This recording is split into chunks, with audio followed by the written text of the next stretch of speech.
बलूचिस्तान के वज़ीर तालीम और पाकिस्तान तहरीक इंसाफ के पार्लियामानी लीडर हैं जी सरदार यार मोहम्मद रिंद साहब। उन्होंने ओहदे से इस्तीफ़ा देने का ऐलान कर दिया।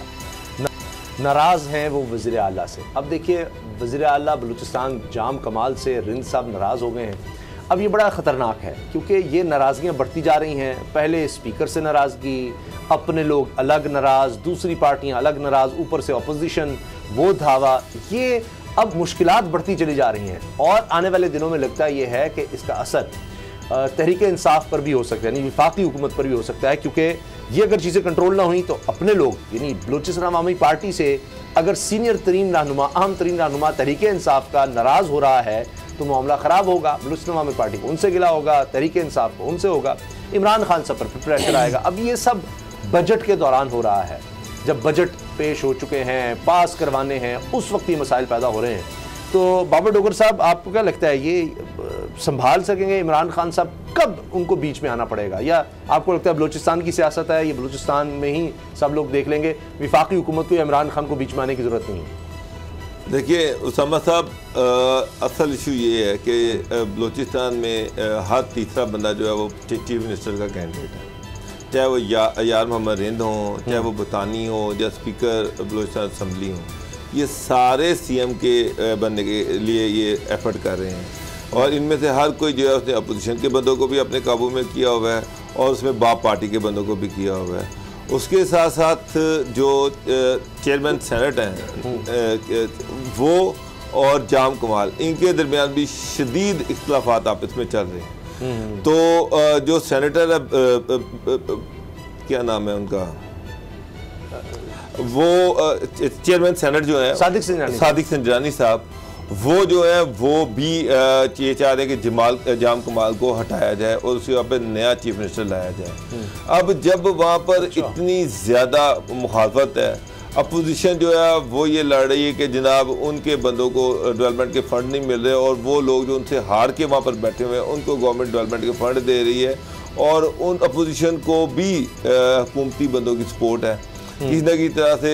उसको स्पीकर, वो तो जाम कमाल तो खुद कह चुके हैं कि जो स्पीकर बलूचिस्तान है वो अपोजिशन को सपोर्ट कर रहे हैं, अनड्यू सपोर्ट की वजह से ये सारा कुछ हुआ।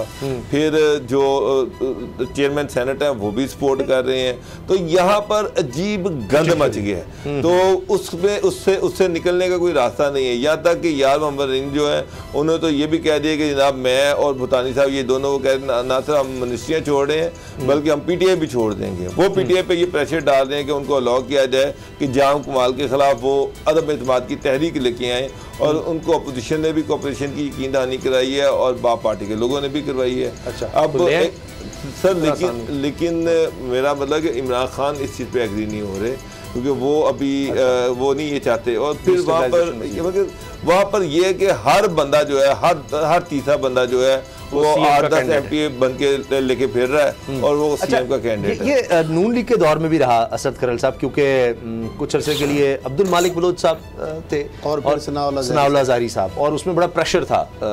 मियां नवाज शरीफ नहीं चाहते सनाउल्लाह ज़ारी को पहले वज़ीर आला बनाना। बरी में बकायदा एक मुआहदा हुआ था, और उस मुआहदे के तहत ये तय पाया था कि 2.5 साल जो है आधा टाइम जो है वो मालिक साहब रहेंगे, और उसके बाद आधा टाइम जो है वो सनाउल्लाह ज़ारी साहब रहेंगे। वो एक एग्रीमेंट हुआ था, और उस एग्रीमेंट के तहत दोनों पार्टियों को मौका दिया गया था। वो सनाउल्लाह ज़ारी साहब के बाद में तो तरीके अदम एतमाद आ गई और सारी सूरत हाल बनी। अब मामला ये है कि यार मोहम्मद रिंद साहब वज़ीर तालीम है, उन्होंने इस्तीफ़ा दे दिए। उसके बाद मोहम्मद कमाल अलियानी साहब हैं, वो भी ऑलरेडी इस्तीफ़ा दे चुके हैं। सरदार साले मोहम्मद भुतानी साहब हैं, सीनियर वज़ीर बल्दियात थे, वो ऑलरेडी इस्तीफ़ा दे के जा चुके हैं जाम कमाल साहब से फटने की वजह से। अब्दुल कदूस बजंजर साहब हैं, वो स्पीकर हैं। जाम कमाल साहब खुद कह चुके हैं कि जनाब वो अपोजिशन के साथ मिले हुए हैं। अब यार मोहम्मद रिंद साहब, जिस तरह डोगर साहब ने कहा, वो भी उम्मीदवार हैं। वो चाहते हैं कि वज़ीर आला जो है वो बने, और पीटीआई की जानब से, और बाप के लोग जो हैं वो भी कुछ जाम कमाल से खुश नहीं है। एक तरफ अपोजिशन 3 दिन से थाने में बैठी हुई है, वो कह रही है हमें गिरफ्तार करो, वो गिरफ्तारी पे इसरार कर रहे हैं, पुलिस उनको पकड़ नहीं रही। और साथ वो ये भी कह रहे हैं कि जो 3 साल के दौरान जो जाम कमाल साहब ने नॉन इलेक्टेड, एक तो होता है ना हुकूमती बंदे, एक होता है अपोजिशन के बंदे अरकान असम्बली, वो कह रहे हैं नॉन इलेक्टेड बंदों को जो फंड 3 साल में दिए गए उसका ऑडिट हो और बताया जाए कि वो पैसे क्यों दिए गए। तो फिर ऑपोजिशन क्यों सर हंगामा? तो अब मामला ये है कि ऑपोजिशन को जाम उसामा साहब ये जो ये ब्लॉक पंप कर रहे हैं, अपोजिशन ये कह रही है कि उसका ऑडिट हो। अपोजिशन का ये इल्जाम है कि जाम कमाल ने जो पीटीआई जो बाप पार्टी के कैंडिडेट थे जो कि तीसरे या चौथे नंबर पर आए, उनको बेतहाशा डेवलपमेंट के फंड दिए हैं, उनको भी कुछ नॉन इलेक्टेड लोगों को भी उनके दिए हैं। खैर साहब जो हारे हुए हैं बाप के बंदे नॉन इलेक्टेड ही ना, इल्जाम ये कि उनको फंड दिए गए हैं। आमी पार्टी भी तो आप कह रहे हैं नाराज है, चेयरमैन सेनेट का क्या मसला हो सकता है? तो चेयरमैन सेनेट नाराज, इत्तेहादी पार्टी खुद बाप के अंदर से उनके खिलाफ है। तो जाम कमाल साहब जो है इस वक्त उनकी कुर्सी खतरे में है, ये मैं आपको बात बता रहा हूँ, ये खबर मैं दे रहा हूँ। लिहाजा ये किसी टाइम भी अदम एतमाद अगर रुकी हुई है तो उसमें मेरा ख्याल है इमरान खान साहब अभी नहीं एक्टिव पार्टिसिपेट नहीं कर रहे और नहीं चाहते वो कि बलूचिस्तान में हुकूमत इस तरह तितर बितर हो, क्योंकि उनको भी पता है कि दोबारा फिर शायद इस तरह की हुकूमत जो बनी हुई है ना, एक अलाइज पार्टी है, मखलूत हुकूमत है, एक परसेप्शन है चले कि पीटीआई की इत्तेहादी गवर्नमेंट है, फिर शायद सिनेरियो डिफरेंट हो सकता है। क्योंकि अभी जो मामलात हैं जो स्पीकर साहब के हैं, यार मोहम्मद रिन साहब तो ये यहाँ तक कह चुके हैं, जिस तरह बुतानी साहब भी वो ये कह चुके हैं कि अगर पीटीआई इस सारी सूरत हाल में इस सिचुएशन को हैंडल नहीं करती, मरकज नहीं हैंडल करता, तो हम पार्टी छोड़ सकते हैं। वो तो यहाँ तक जाने के लिए तैयार है। तो इसका मतलब ये है कि उनकी दाएं बाएं अलाइनमेंट हो चुकी है। अब देखना यह है कि इमरान खान साहब किस हद तक इनको सपोर्ट करते हैं। एक तरफ स्पीकर जो सेनेट के चेयरमैन है, दूसरी तरफ ये 3 वुज़रा, उसके साथ बाप के लोग, फिर स्पीकर जो है, और फिर अपोजिशन पार्टियों का आपस में इनका जो अलायंस है, और बाप के अंदर कुछ लोग इनके साथ मिले हुए हैं। तो लिहाजा अब ये है कि जाम कमाल साहब जो है वो सेटिस्फाई नहीं कर पा रहे, ऊपर से वफाकी हुकूमत अपनी ही पार्टी के जो लोग हैं उनको सेटिस्फाई नहीं कर पा रही।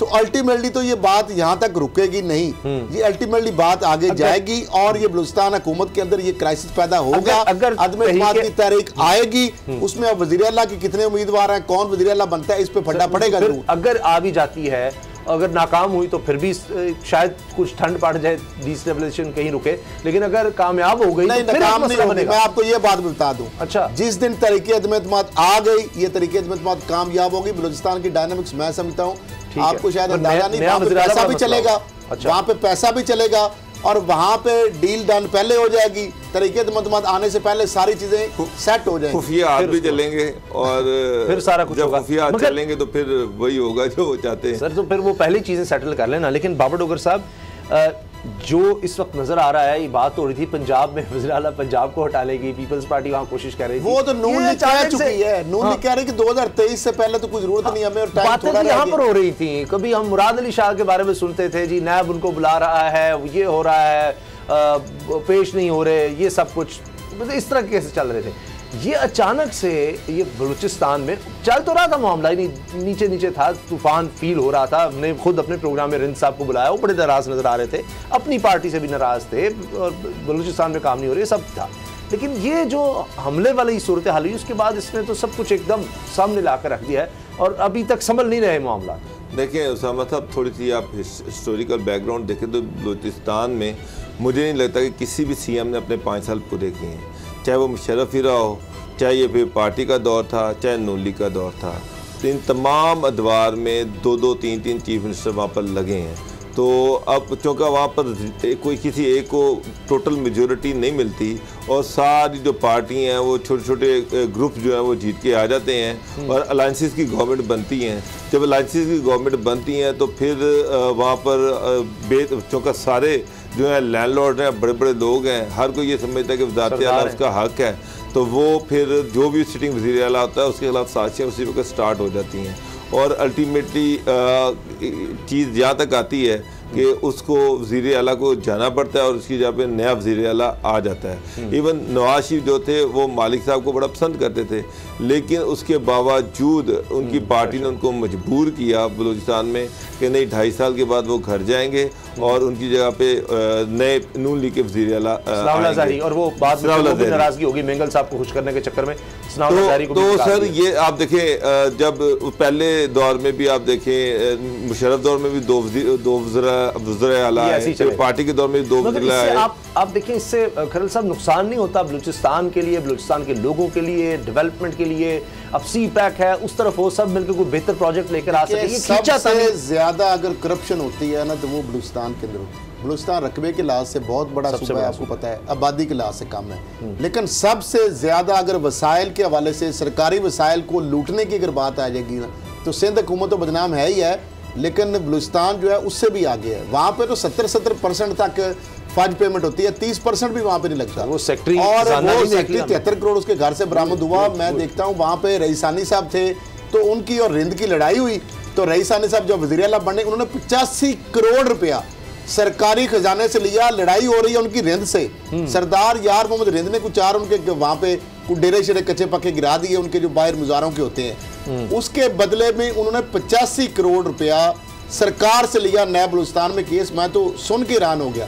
उसमें उन्होंने पता नहीं क्या क्या चीज़ें डाली थी, कितनी मेरी बतखें थी, इतने घोड़े थे, इतने गाय थी, इतने जनाब भैंसें थी, और उनका इतने पैसे बन गए। वाटर कोर्सेज के इतने पैसे हो गए, कमरों के इतने पैसे, इतने कमरों के पैसे उन्होंने बनाए कि वो लाहौर में इस तरह का कमरा लग्जरी भी को बनाएंगे ना, 5 स्टार होटल का तो कमरा उस हिसाब से भी स्क्वायर फुट से कच्चे कमरों के उन्होंने पैसे बनाए।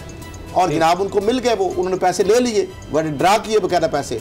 और उसके बाद एक तरफ उधर से ले लिए पैसे, फिर दोबारा वाटर कोर्सेज के अलग से फंड रख लिए, उधर से बनवा लिए। एक तरफ से पैसे उधर से ले लिए, फिर उधर से ले लिए। तो मामला ये है कि बलूचिस्तान के अंदर अब लड़ाई किसकी है? लड़ाई क्यों 3-3 वज़ीर आला बदलते हैं? वहाँ पे है खांचा, वहाँ पे है लूट मार, वहाँ पे सरकारी फंड को किस तरह हड़प करना है, वहाँ पे जिस तरह सड़कें और ये जो सारी चीजें हैं वहाँ, उसके बदले में जो फंड आते हैं सब कह रहे हैं कि अगर जमीन पे तो लगता ही नहीं, जाते हैं। तारीख अगर जिस तरह बाबर साहब ने कहा तो तारीख जो चल रही होती है उसी तरह होता है, फिर तो मुश्किल हो जाएगी जाम कमाल साहब के लिए।